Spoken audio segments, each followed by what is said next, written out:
দেওয়ানগঞ্জে যুবদলের উদ্যোগে যুব সমাবেশ ও দোয়া মাহফিল অনুষ্ঠিত হয়েছে।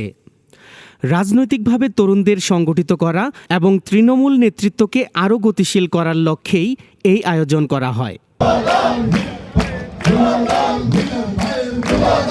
জনগণের সেবা করে জনগণের সুখ দুঃখে পাশে থেকে আগামী জাতীয় সংসদ নির্বাচনে এই যুবদলের মাধ্যমে বিপুল ভোটের বিজয়ে ভবিষ্যৎ ঘুরিয়ে রশিদুজ্জামান মিল্লাত ভাইকে জাতীয় সংসদে পাঠাবো। দেওয়ানগঞ্জে আমাদের সকলের প্রিয় নেতা জনাব মিল্লাত সাহেবকে প্রধান অতিথি রেখে আমরা একটি যুব সমাবেশ করব।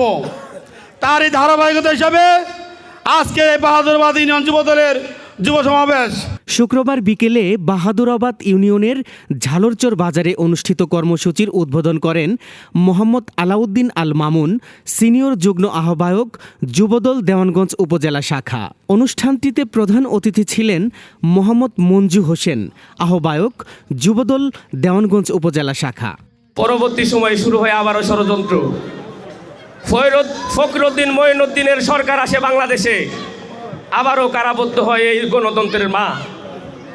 সম্মানিত উপস্থিতি, সেই বন্দী অবস্থায় এই ফখরুদ্দিন মঈনুদ্দিনের সমস্ত অপকর্ম মেনে নিয়ে তাদেরকে বৈধতা দেওয়ার আহ্বান জানিয়েছিলেন দেশনেত্রী বেগম খালেদা জিয়াকে।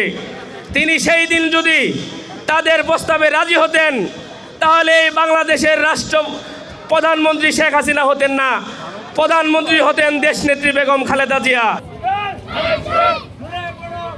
তরুণদের অংশগ্রহণ, মিছিলের উত্তেজনা এবং উৎসবমুখর পরিবেশ সব মিলে এ সমাবেশ তৃণমূল যুবদলের মধ্যে নতুন উদ্দীপনা সৃষ্টি করেছে বলে মনে করেন নেতারা।